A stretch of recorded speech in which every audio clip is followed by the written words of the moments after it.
새로운 장소에서 우리가 함께 예배드리고 있습니다. 주변에 변화된 여건이 어색하기도 하고 또 아무래도 예배를 두 번에 나눠서 드려야 되다 보니까 함께 모이기도 힘든 상황들이 있는데요. 그런 어려운 여건들, 그 여건만 바라보는 것이 아니라 우리가 함께 모여서 교회를 지키고 예배를 드리고 또 하나님의 백성으로 굳건히 살아갈 수 있게 해주신 하나님의 은혜를 먼저 돌아볼 수 있는 넉넉한 믿음이 있는 우리가 되었으면 좋겠고, 또 그 가운데 우리가 하나로 모여서 더더욱 이 교회 굳건히 세워낼 수 있기를 우리 주님 이름으로 간절히 축복합니다. 잠시 기도하고 하나님 말씀 전하도록 하겠습니다. 하나님 감사합니다. 저희들 한 사람 한 사람 부족한 것도 많이 있지만 자녀로 세워주시고 또 오늘 이렇게 예배드리는 가운데 말씀으로 저희들을 깨우쳐 주십니다. 아버지 주신 말씀에 귀 기울일 수 있도록 하여 주시옵시고 그 말씀을 마음판에 새기고 또 힘입어 세상 가운데 힘차게 나아가며 또 믿음을 지키며 또 세상의 빛과 소금된 삶까지도 감당해낼 수 있는 저희 모두 되게 하여 주시옵소서. 감사드립니다. 이 모든 말씀 예수님 이름으로 기도합니다. 아멘. 우리가 살아가고 있는 이 시대가 혼란스러운 시대인 것 같습니다. 세계적으로도 온갖 기후이변들이나 또 지진도 자주 나고 있고 전쟁도 나고 있고 여러 가지로 어지러운 상황들도 있고요. 또 국내 상황만 봐도 참 곤란한 부분들이 많이 있는 것 같습니다. 정치가 난맥상 이렇게 엉키고 성켜가지고 뭐가 잘 안 되는 거 정도가 아니라 아예 없는 것 같아요. 실종돼 버렸어요. 이게 서로 입장이 다르면 갈등이 있을 수도 있고 또 그거를 또 이렇게 대화로 또 때로는 싸워가면서 해결해가는 게 우리가 선택한 이 민주주의라는 정치 체제일 텐데 지금은 솔직히 누가 옳으냐를 떠나서 시스템 자체가 작동하지 않고 있는 것 같습니다. 자, 그러면 먹고 사는 문제라도 편안해야 위에서 지지고 볶고 해도 아유 저러다 또 정신 차리겠지라고 우리 백성들이 편안한 마음으로 기다려줄 여유가 있을 텐데 우리가 살아가고 있는 이 시대의 사정들이 여러모로 어려운 게 사실이에요. 삼성전자가 작년에 법인세로 어쩌고 저쩌고 해가지고 하여튼 최종적으로 한 6조 6천억을 세금으로 냈다고 합니다. 근데 올해 얼마 지금 부과가 이제 최종으로 나왔는데요. 얼마 나온 줄 아세요? 세금이 작년에 6조 6천억. 올해 얼마일 것 같으세요? 아무래도 새 정부 들어와서 법인세도 좀 내려주기도 했고 그리고 전반적으로 경제 여건이 안 좋다는 건 다 알고 계시니까 작년보다 적을 건 다 알고 계실 텐데 얼마나 적은 줄 아세요? 올해 부과된 세액이 8천억쯤 된답니다.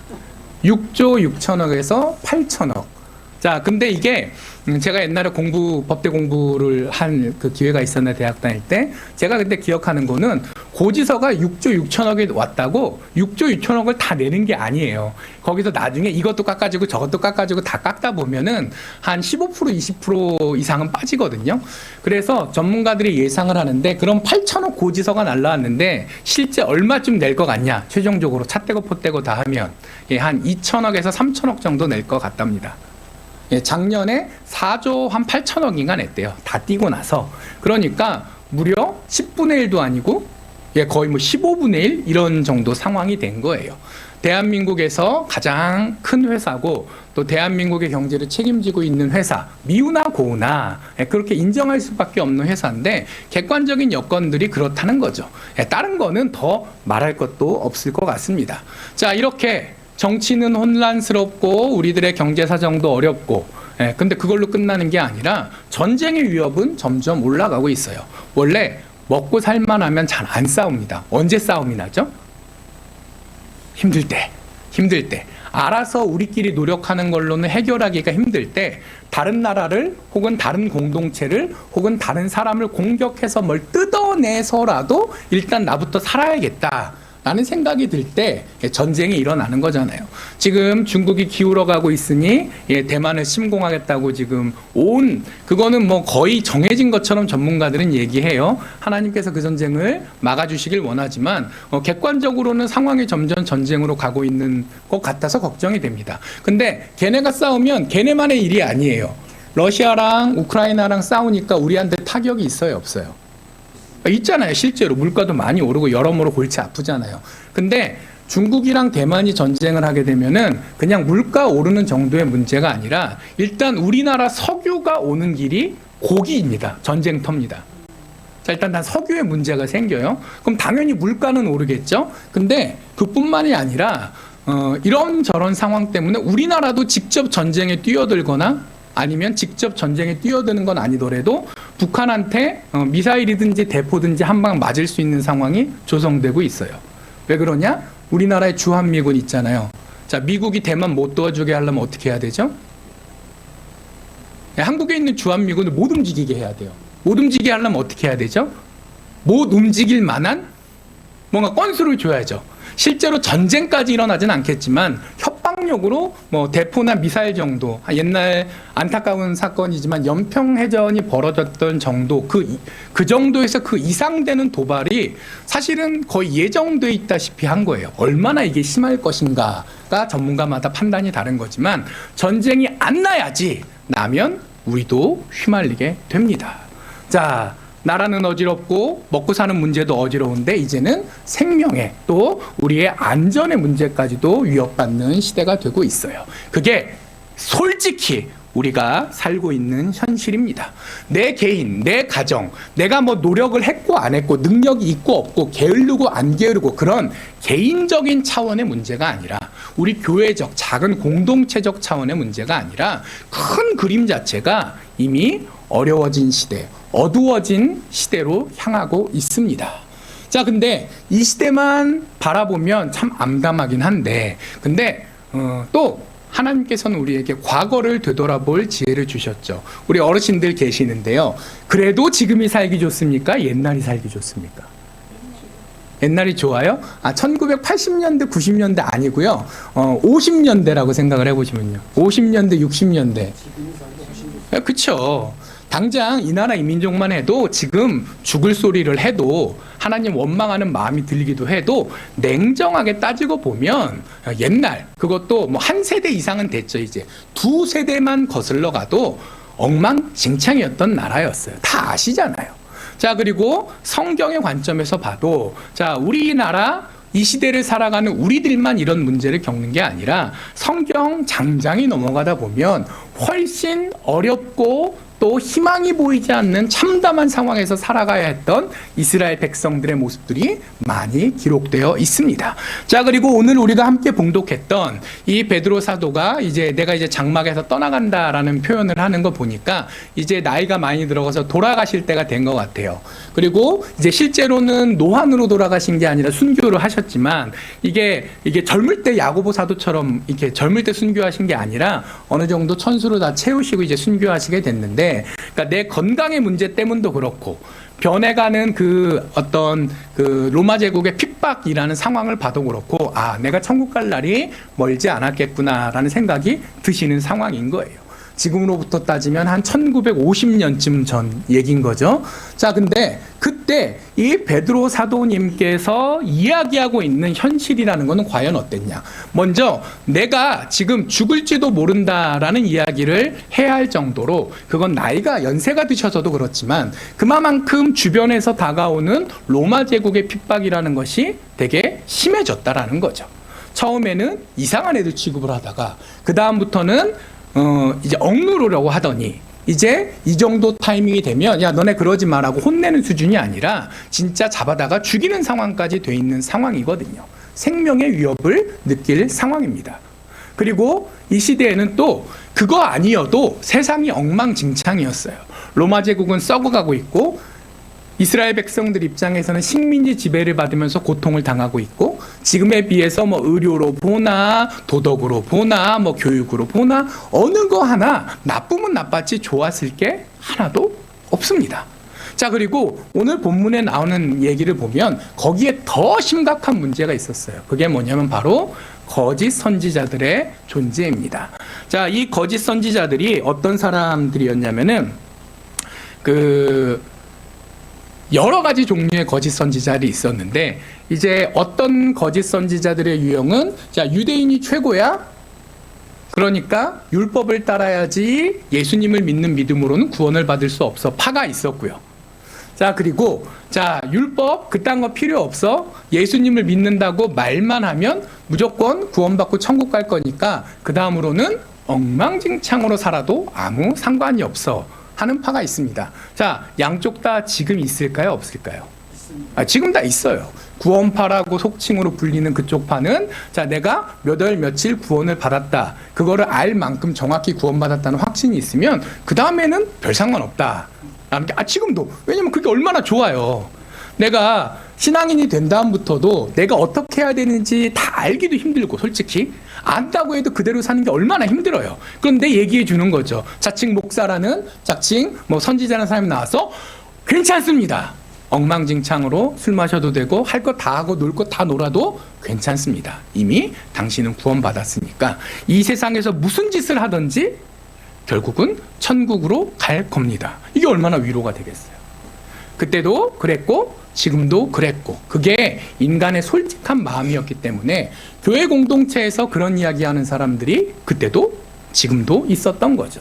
그리고 반대로 법 네가 신앙이 있다면 예수님을 믿는 믿음만으로 하는 게 아니라 이런 규칙도 정해야 되고 저런 것도 해야 되고 헌금도 뭐 항목 다 지켜서 해야 되고 새벽 기도도 빠지면 안 되고 뭐 온갖 것들을 얘기해야 하고 그리고 거기서 등급을 매기는 사람이 있어요. 나는 1등급.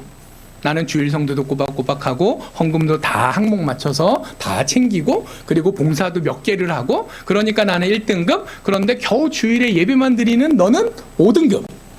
주일 예배도 종종 빠지는 너는 9등급.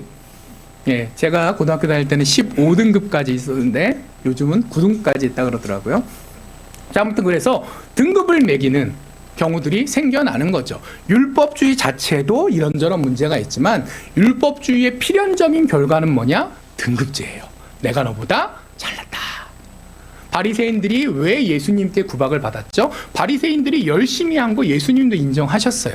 그러나 그 열심이 결국은 등급을 높게 받아서 사람들 앞에서 자랑하고 싶은 욕심이 더 컸기 때문에 그래서 예수님께 꾸지람을 들었던 거잖아요. 물론 뭐 다른 이유도 여러 가지 더 있지만 자, 그럴 만큼 이런 여러 가지 종류에도 요거 말고도 중간에 다 말씀드리기 어려운 수많은 종류의 거짓 선지자들이 있었는데 자, 이게 지금도 문제가 되지만 그때는 더 큰 문제가 되고 있었던 겁니다. 자, 왜? 힘들잖아요.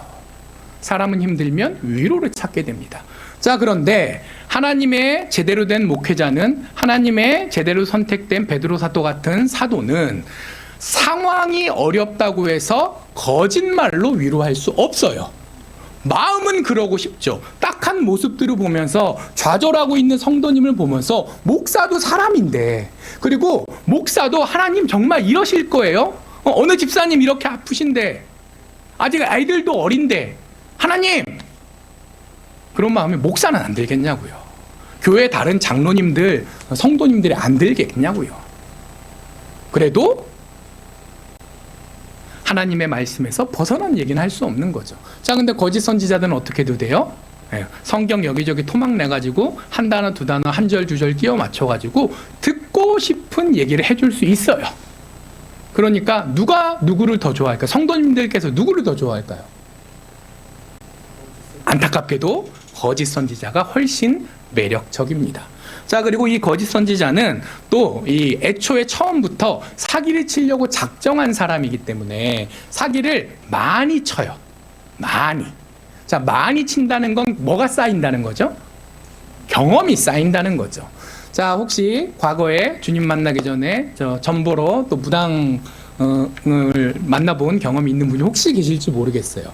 자, 근데 무당에 과연 귀신 들린 무당에 있느냐 없느냐 논쟁이 있지만 뭐 그거는 그렇다 치고 대부분 적어도 절대 다수의 무당은 자, 이거를 수련무라고 합니다. 자, 그게 뭐냐면 보고 배운 거예요. 옆에서 아, 이렇게 하는 거구나. 자, 그러면은 그 사람들은 어떻게 생각하면 종교인이라기보다는 통계학자예요. 자, 어느 한 50대, 60대 아주머니가 찾아왔어요. 왜 찾아왔을까요? 자식 걱정, 건강 걱정, 남편 걱정. 셋 중에 하나겠죠. 자, 그러면 확률적으로 예외가 있겠지만 예외를 10%라고 치면 자, 아무거나 찍어도 30%는 맞는 거예요. 자, 그럼 뭐라고 질러요? 일단 남자가 문제구만. 자, 그러면은 일단 자식 중에 절반은 아들일 거잖아요. 자, 15% 먹고 가는 거고 남편은 30%잖아요. 남자가 문제구만 하는 순간 절반 먹고 가는 거예요. 어떻게 알았죠? 자, 그러면 그 다음부터 자기가 알아서 정보를 풀어요. 사실은 우리 남편이 뭐 바람이 났는데 어쩌고저쩌고 쫙 나가요.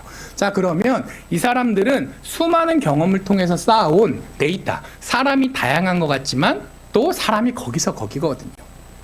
자기가 경험을 쌓은 걸 통해서 적당히 해주고 싶은 말을 하고, 그런데 마지막으로 한마디를 더 붙이는 거죠. 근데 이 부적을 얼마에 쓰지 않으면 내가 이제 해준 말들이 다 무효가 된다거나, 아니면 거꾸로 나쁜 얘기만 막 하다가 이 부적을 쓰면 근데 막을 수 있어 라고 얘기를 하는 거예요. 자, 그 사람이 무슨 신통력이 있을까요? 아니, 없습니다. 뭐가 있죠? 경험. 사람을 대하는 경험이 있습니다. 자, 요즘 이 시대에는 그런 거를 보험 설계사 분들이 잘 가지고 있죠. 어느 분은 막 그 연봉이 2억, 3억, 4억 그러신다잖아요. 자, 그렇게 될 수 있는 그 이유가 그분들이 사람을 대하면서 끊임없이 고민하고 연구한 거예요. 그냥 마지못해 한 게 아니라 어떻게 해야 저 사람이랑 친하게 지내고 있고 저 사람이 이 보험 상품이 좋아서가 아니라, 약관 보시고 이게 얼마나 좋은 보험 상품인지 아시고 가입하신 적 있으세요? 솔직히 없죠. 다 친구가 아는 사람이 어느 권사님 딸이 막 이런 식으로 한 달이 걸려서 인맥으로 하는 경우가 대부분이잖아요. 자, 그러니까 결국은 이 상품이 얼마나 좋은 상품인가는 본질적으로 중요한 게 아니다. 자, 뭐가 더 중요한 거예요? 저 사람과 나의 친분. 처음에는 한 달이 건너서 시작했을지 몰라도 결국은 저 사람이랑 내가 얼마나 친한가에 따라서 처음에는 작은 보험을 하나 팔지만 그 다음에 계속 똑같은 분한테 보험을 2개, 3개, 4개, 5개, 6개도 팔 수 있는 거예요. 자, 저희 아버지 올해 돌아가셨는데 유산 정리를 하다 보니까 한 분한테 보험을 5-6개씩 들으셨더라고요. 자, 어느 교회 집사님이신데 그러니까 스토리가 뻔하죠. 이제 교회에 이렇게 저렇게 소개받으셔서 알게 됐는데 하나 듣고 2개 듣고 잘 해드리니까, 그러니까 이제 저희 아버지가 보험 상품이 뭔지는 중요하지 않은 거예요. 그냥 이게 괜찮은데 목사님 한번 들으시면 어떨까요? 그럼 뭐 액수도 뭐 하나하나 큰 것도 아니고 그래 뭐 들지 뭐. 자, 이렇게 돌아간단 말이에요. 자, 그렇듯 사람은 계속 사람을 대하게 되면 경험이 쌓입니다. 그리고 거짓 선지자들은 특별히 타겟을 정해놓고 할 수 있기 때문에, 천명교회 목사님이 1000명을 다 똑같이 돌본다면 성도님 한 분 한 분한테 돌아가는 시간이 얼마나 되겠어요? 자, 그러나 거짓말을 하는 사람, 사고를 치려는 사람은 1000명을 다 생각할 필요가 없습니다. 타겟이 되는 몇 명만 생각할 수 있거든요. 그러니까 집중도 되고 여태까지 계속 경험을 쌓으면서 사람을 어떻게 속이는지도 알고, 속여야 될 분명한 이유도 있어요. 왜? 나한테 이득이 있으니까. 이 시대의 이단의 핵심은 뭡니까? 돈입니다. 돈. 어떤 이유로 돼서든 결국은 마지막에는 그러니까 돈을 내라로 귀결이 됩니다. 당연히요. 처음부터 그게 목적이었으니까요. 옛날에 뭐 재산 다 바치고 합숙하라는 데도 있었고요. 그리고 뭐 아예 재산 다 바치고 뭐 이제 합숙 수준까지는 아니어도 거의 그 비슷한 수준의 요구를 하는 데들도 있었죠. 자, 그리고 그것들을 위해서 옆에 가족들이 당연히 말릴 거 아니에요. 그러니까 그거 못 말리게 하려고 먼저 뭐부터 끊죠?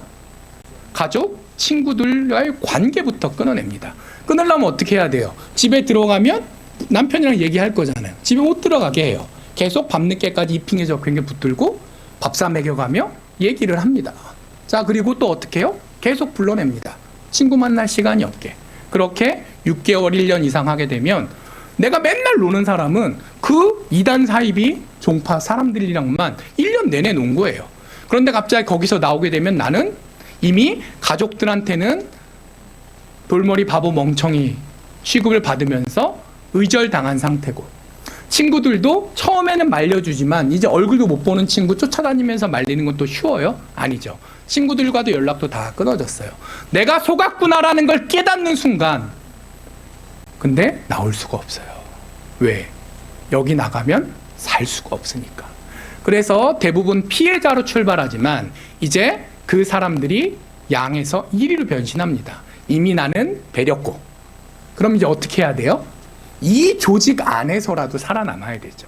이 조직 안에서 살아남는 법은 뭐죠? 피라미드처럼 내가 바닥 신입 회원이 아니라 이제 동, 은, 금, 뭐 다이아몬드, 플래티넘 올라가야죠. 그래서 이단 사이비 고위직이면 고위직일수록 진짜 그 이단 사이비를 믿는 사람이 잘 없어요. 왜?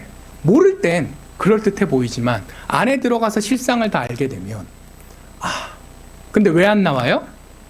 내가 이미 여기 투자한 인생, 그 다음에 관계, 돈, 내 전부를 여기다 투자했는데 환수하고 나와야죠. 나올 때 나오더라도. 자, 그렇기 때문에 돈이라는 분명한 목표가 있기 때문에라도 자, 이 이단 사이비들은 그때 거짓 선지자들은 악착같이 일을 합니다. 일을 해요. 공공의 선을 위해서 일을 하기는 어렵습니다. 근데 나의 이득을 위해서는 누구라도 일을 하게 됩니다. 동기 자체가 다른 거예요. 교회를 위해서 일하는 분은 훌륭한 분이지만 내 먹고 사는 일 때문에 일하는 분은 평범한 분이잖아요. 자, 그렇기 때문에 그 교회 공동체에서 이 세상의 어려움, 그리고 교회 내부에 침투해 있는 이 거짓 선지자들의 문제 때문에 안팎으로 어려움들이 닥쳐서 베드로 사도부터 시작해서 또 우리가 알고 있는 뭐 디모데 목사님이나 수많은 교회 지도자들이 홍역을 앓고 있던 시대였다라는 거죠. 자, 그래도 우리는 교회 안에 사랑이 있고 믿음이 있고 그리고 화목함이라도 있는데 이때는 밖은 더 엄혹했고 교회 안에도 분란과 갈등이 가득하던 시대였습니다. 자, 그래서 하나님께서 이 베드로에게 그런 시대, 그 어두운 세상에서 어떻게 살아가야 될지를 이 베드로후서 1장에 남겨놓게 하셨어요. 베드로 사도의 이야기처럼 기록되어 있지만 그 베드로를 움직이신 분이 어느 분이시라는 거죠? 하나님께서, 성령 하나님께서 이 베드로 사도를 통해서 이렇게 역사하셨다는 거죠. 오늘 우리가 읽진 않았지만 18절, 19절이 바로 그 얘기입니다. 모든 성경은 하나님의 감동으로 된 거다.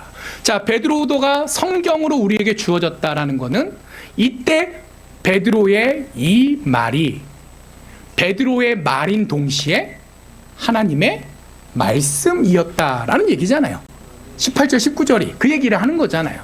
자, 이거를 개인의 얘기로 그 당시의 어떤 상황에 대한 설명으로 이해하지 마시고 그 말씀을 통해 오늘 우리에게 무엇을 말씀하시는지를 그래서 우리가 한번 생각해 봐야 될 것 같습니다. 자, 그 어려운 상황 베드로 사도는 19절을 보면 자, 어두운 데라고 표현을 해요. 자, 분명 땅이 있어요. 내가 그 땅 가운데 발을 딛고 있어요. 자, 근데 도대체 보이는 게 없고 당연히 어디로 갈지도 모르겠고 할 수 있는 일도 없다라는 거죠. 혹시 오른쪽이 맞을까 조금 돌아서 한 걸음 갈라치면 일단은 가기도 힘들고 그리고 불안해요. 이게 과연 맞나? 이러다가 두 발짝 걸어가면 거기 낭떠러지가 기다리고 있는 거 아닌가? 불안해서 옴죽달죽 할 수 없게 하는 상황이 깜깜한 어둠이죠. 제가 옛날에 대학 때 대학 동기들이랑 또 후배 몇 명 껴가지고 지리산 갔다 온 적이 있는데 진짜 밤에 산에서 해가 떨어지니까 정말 한 개도 안 보이더라고요. 요즘 도시에서야 내 방 불 꺼도 여기저기 다 불빛이 있으니까 심지어는 장소에 따라서는 책도 볼 수 있어요. 내 방 불 꺼놓고 바깥 조명에 비춰가지고 자, 그런 시대를 살다 보니까 우리가 이 어두운 데라는 거를 실감을 잘 못하죠. 우리는 이 어두운 데를 평소에 경험하지 못해요. 도시 생활을 하기 때문에. 근데 옛날에 농촌 생활 어릴 적 하셨던 기억 있는 어르신들께서는 기억하실 거예요. 그때 진짜 촛불도 안 켜고 불이 다 꺼지면 더군다나 달도 금음 이후에 사기여서 아예 없는 시간이 되면 얼마나 깜깜한지. 요즘 젊은 친구들은 제 나이 또래부터도 경험하지 못하지만 그래도 그 윗세대 분들은 경험해 보셨을 텐데 우리가 살고 있는 상황이 바로 그 어두운 데다라는 거죠, 이 세상이. 자, 그리고 그렇게 어두우면 어두울수록 뭐가 절실합니까? 내가 어디로 가고 무슨 일을 할지는 그 다음 문제예요. 일단은 빛이 필요해요. 일단 봐야 이 길로 갈까 말까를 그 다음에 고민할 수 있는 거지, 빛이 없는 상황에서는 아무것도 할 수가 없습니다. 자, 그리고 여기서는 등불로 표현된 그 빛은, 자, 작은 불로도 이 막대한 어둠과 싸워낼 수 있는 힘을 줍니다. 촛불 하나가, 이 우리 예배당 이 처소가 완전히 깜깜해도 촛불 하나만 있으면 사람들이 만족스럽지는 않지만 그래도 여기서 무언가 해낼 수 있어요. 이 전체 면적에 비해서 아주 작은 빛이지만, 그러나 빛은 수백 배, 수천 배, 수만 배의 어둠과 싸워낼 수 있는 힘도 가지고 있죠. 이 세상의 어둠이 지나면 지날수록, 그 어둠이 휩싸여져 있는 범위가 넓으면 넓을수록 우리는 막막하고 당황할 수밖에 없지만, 그러나 작은 등불이라도 하나 있으면 그 가운데 다 만족스럽진 않지만 이겨낼 수 있습니다. 자, 그렇기 때문에 등불은 우리 인생에 있어서 꼭 필요한 거예요. 자, 그렇다면 거짓 선지자들이 그래서 당연히 이렇게 얘기하겠죠. 이게 등불입니다. 이게 등불입니다. 자, 등불이 필요하다라는 것까지는 굳이 누가 이야기하지 않아도 모두가 느낄 수밖에 없는 상황인데, 과연 이 등불, 제대로 된 등불이 무엇인지, 자, 이게 어려워지는 거예요. 열처녀 비유를 기억하실 겁니다. 자, 멀쩡한 등불을 다 들고 있었어도 뭐가 없으니까 사단이 나요? 기름이 없으니까. 자, 어떤 이단은 겉으로 볼 때는 멀쩡한 등불을 주는 것 같지만 거기에는 기름이 없어요. 있는 것 같았는데 한 10분 가면 다 꺼질 만큼만 들어 있습니다. 처음에는 괜찮은 줄 알았는데 끝에 가면 어둠에 휩싸여 갑니다. 자, 어떤 데는, 자, 등불이 아니라 랜턴을 주는 거예요. 자, 이게 등불보다 훨씬 효율적입니다. 신식 문물입니다. 딱 했는데 안 켜져요. 왜 안 켜지죠? 건전지가 없어요. 겉으로는 그럴듯해 보이지만 그 안에 실제로 에너지를 공급할 수 있는 알맹이가 없어요. 자, 서로가 다 이게 등불입니다, 이게 당신을 살려낼 수 있는 빛입니다 라고 이야기하지만, 정말 제대로 된 등불, 그 어두운 세상 가운데서 우리를 지켜주고 우리를 인도해 갈 수 있는 등불은, 자, 하나밖에 없다라는 거죠. 오늘 본문 19절에서 이렇게 얘기합니다. 우리에게는 더 확실한 예언이 있어 어두운 데를 비추는 등불과 같으니. 자, 확실한 예언이 있어 어두운 데를 비추는 등불이 있다는 거예요. 자, 그게 과연 무엇이냐? 오늘 본문 말씀에서는 그거를 하나님의 말씀이다 라고 이야기합니다. 자, 앞부분까지 13절부터 이제 다 연결되는 내용이긴 한데, 그냥 간단히 말씀드리면 구약 성경이 하나님께서 이미 주신 말씀으로 우리의 등불이 되어 주었고, 과거에도 지금도 등불이고, 그리고 앞으로도 등불이 계속 되어 줄 것입니다. 자, 그리고 그 구약의 많은 말씀들 중에서도 특별히 오늘 성경 말씀에 보면 베드로 사도가 예수님께 대한 예언을 했던 그 예언자들의 말씀이, 특별히 그 구약 성경 전체 말씀 중에서도 우리가 붙잡아야 될 등불의 내용이다라고 말씀합니다. 이 한국 사람들은 그런 나쁜 버릇이 있대요. 이게 중요합니다 하면은 저게 안 중요하다고 생각하는 거예요. 자, 그거 아니죠. 자, 구약의 모든 말씀이 소중하고 그 중에 예언의 말씀을 더 우리가 집중해야 된다라는 취지예요. 자, 그리고 또 베드로 사도의 이야기에서 변화산 사건이 언급됩니다. 예수님께서 베드로, 야고보 또 누구 데리고 올라가셨죠? 요한 3명을 데리고 아마 헤르몬 산으로 생각되는데, 변화산에 이제 올라가셨어요. 거기서 모세도 만나고 엘리야도 만나고 이런저런 일들이 벌어지는 가운데 거기서 하나님께서 직접 음성으로 예수님을 내 사랑하는 아들이다 라고 이야기하시는 장면이 나옵니다. 예수님께서 세례 받으실 때도 하늘에서 그 소리가 울렸고, 변화산에서 베드로와 야고보와 요한이 보는 상황에서도 하나님께서 그 음성을 주셨다라는 거죠. 그리고 이는 곧 하나님께, 성부 하나님께서만 말씀하신 것이 아니라 그 아들 성자 예수님께서 공생애 동안 친히 하셨던 모든 가르침들, 그리고 모든 약속들이 곧 하나님의 말씀이기 때문에 우리의 등불이 되어준다라는 것을 의미합니다.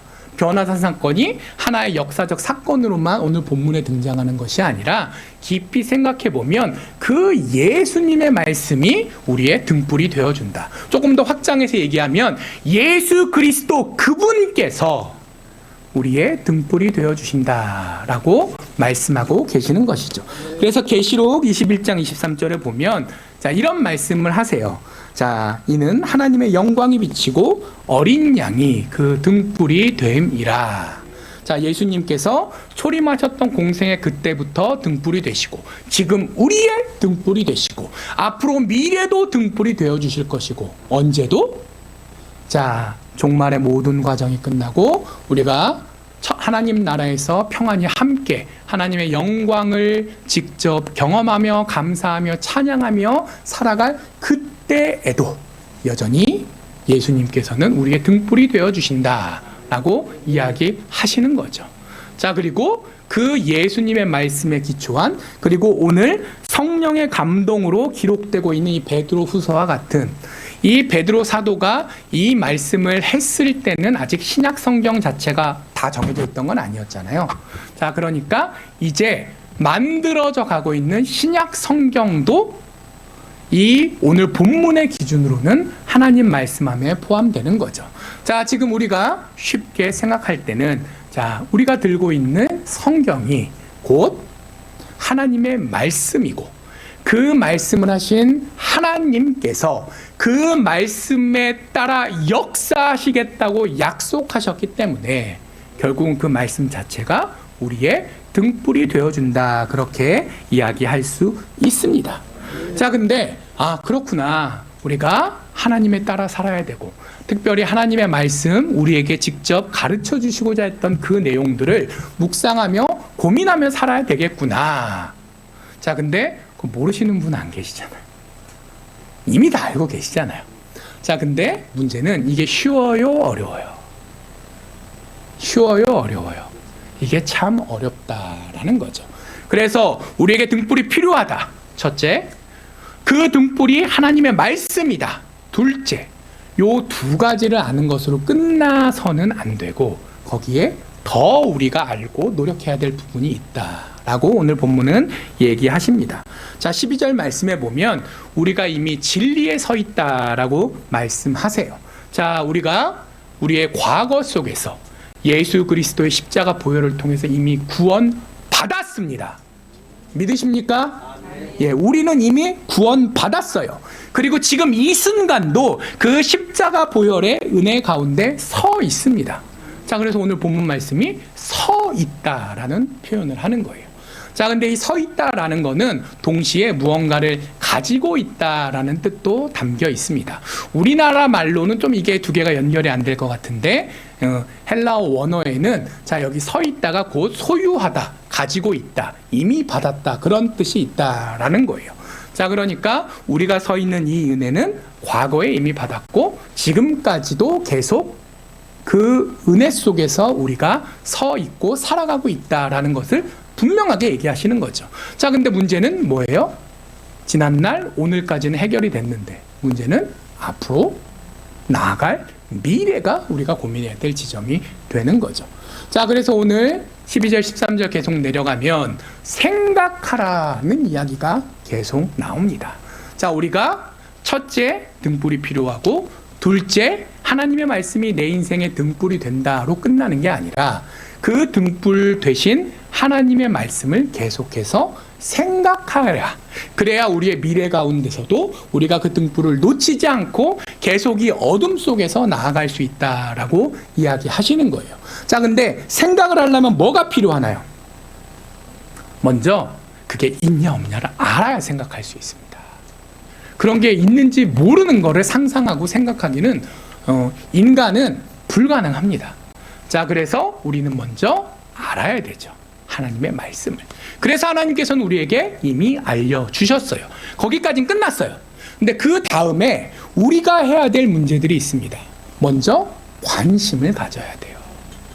옛날에 제가 중고등학교 다닐 때 버스를 타고 이렇게 학교까지 가다 보면 한 30분 타고 갔어야 됐거든요. 요즘 애들은 다 걸어서 5분, 10분이던데 옛날엔 안 그랬잖아요. 저 초등학교 때는 50분씩 걸어서 학교도 갔어요. 더 어르신들께서는 그 이상으로 그 보찜 메고 다니셨던 분들도 있으실 거예요. 자, 그런데 그때는 핸드폰도 없고 뭐 이렇게 귀로 들을 음악 들을 것도 없고 그렇다고 거기서 책 볼 것도 아니고 솔직히 제가 그렇게 공부 열심히 하지 않았기 때문에 그럼 할 게 뭐 있어요? 없죠. 그럼 뭐예요? 창밖을 보면서 간판을 외웁니다. 자, 그리고 압니다. 이 간판 다음에 다음 간판이 뭔지가 다 떠올라요. 자, 근데 요즘 똑같이 차를 타고 버스를 타고 옆에 간판으로 보면 지나갑니다. 나중에 5분 있다가 그 간판 중에 기억나는 거 한 개라도 있을 것 같으세요? 없습니다. 저만 아니라 모든 분들이 보편적으로 겪는 현상이에요. 사람은 본 걸 기억하지 않습니다. 내가 관심 있게 본 걸 기억합니다.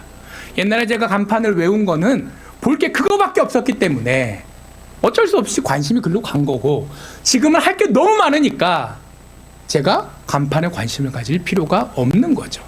자, 우리가 분명히 등불이 있지만 이 등불이 정말 우리에게 소중하다고 생각하지 않으면, 중요하다고 생각하지 않으면 관심이 가지 않을 거고, 관심이 가지 않으면 우리의 미래를 그 등불로 밝힐 수 없어요.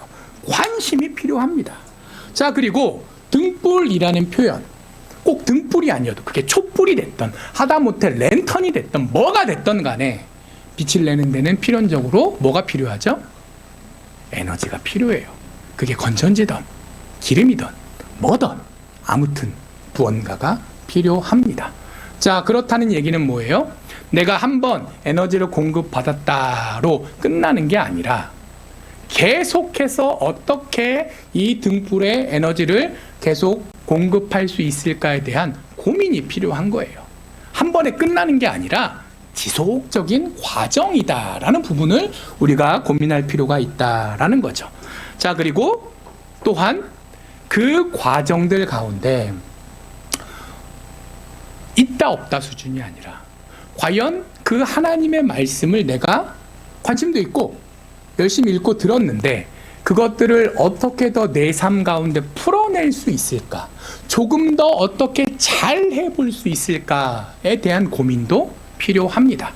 말씀 자체를 신두짠지처럼 여기실 게 아니라, 그래서 옛날에 그러신 분이 있었죠. 그 성경은 안 읽으셔도 꼭 머리맡에 성경은 놔두시고, 교회 와서 성경은 안 피셔도 꼭 성경은 품에 안고 다니시는 어르신들이 있었어요. 자, 그래서 제가 옛날에 들은 얘기인데, 제 친구한테 들은 얘기인데, 모 대학교 신학과에서 교수님이 신입생들 앞에서 성경책을 찢었대요. 난리가 났죠. 그러면서 이 말씀을 하셨대요. 성경에 담겨 있는 말씀이 하나님의 말씀이지 성경책이 하나님의 말씀이 아닙니다. 자, 이거 너무하다 싶기도 하실 수도 있는데, 근데 약간 충격요법인 거죠. 충격요법인 거죠. 아이들이 이게 어떤 고정관념을 깨려고 그런 어떤 퍼포먼스를 하셨던 것 같은데, 욕도 많이 드셨대요. 욕도 많이 드셨는데 어떤 마음으로 그런 일을 하셨는지 이제는 이해는 될 것 같습니다. 그때는 저도 화냈거든요. 아직 젊을 때니까. 자, 그게 우리의 고민할 지점이라는 거예요. 성경책을 신두짠지처럼 모실 게 아니라 그 안에 말씀을 어떻게 내가 이해하고 내 삶에 풀어낼 것인가. 자, 그것까지 할 수 있어야 된다는 거죠. 하나님의 말씀에 관심을 가지고, 그리고 그것이 한 번, 두 번에 끝나는 것이 아니라 지속적인 과정임을 우리가 기억하며 끊임없이 노력하는 가운데 그 내용 자체에 집중하면서 그것들을 머리로 하는 걸로 끝나는 것이 아니라 내 삶 가운데 풀어내는 단계까지 이르도록 하는 것이 필요합니다. 자, 오늘 본문에 어두운데 우리가 살아가고 있다 말씀하십니다. 맞습니다. 하지만 이미 하나님께서는 우리를 구원하셨고 우리가 이 어두운 데서 나아갈 수 있도록 등불도 주셨습니다. 그리고 그 등불을 우리가 힘차게 붙들고 제대로 그것들을 사용해서 이미 하나님께서 예비해 주신 천성의 그곳으로 도달하기 위해, 그곳까지 가는 길을 닦아 놓으시고 문을 활짝 열어 놓으신 우리 예수 그리스도의 십자가 보혈을 인정하면서 주님께서 이미 닦아 놓으신 그 길을 따라 등불을 붙들고 가야 하지 않겠습니까? 어려운 여건에 너무 집중하지 마시고 그 가운데서도 이미 주신 은혜를 발견할 수 있기를 간절히 축복합니다. 그리고 등불을 쫓아서 갈 수 있는 우리가 되기를 소망합니다. 그리고 그럴 때 혹시 우리가 부족한 것 있을지라도 우리 하나님께서 계속해서 힘주시고 채우시고, 등불에 에너지가 필요하다 그랬잖아요. 그거 내가 다 채우는 거 아니에요. 하나님께서 힘 주시면서 계속 인도해 가실 줄 믿습니다. 그러한 확신 품고 나아갈 수 있는 저와 우리 모든 교우들 되시기를 주님 이름으로 간절히 축복합니다. 기도하겠습니다. 하나님 감사합니다. 저희들 하나님의 인도하심에 따라 살아갑니다. 어려운 상황 속에서 낙심할 때도 있지만 하나님께서 이미 우리에게 놀라운 은혜를, 우리에게 구원을 주셨음을 먼저 확인하게 하여 주시옵시고, 그 어려운 상황에서도 나아갈 수 있도록 등불을 주셨음을 기억하게 하여 주시옵시고, 이제 그렇게 은혜로 선택받고 사랑받고 또 세움받은 자로서 합당한 삶까지 살아낼 수 있도록 하여 주시옵소서. 감사드립니다. 이 모든 말씀 예수님 이름으로 기도합니다. 아멘.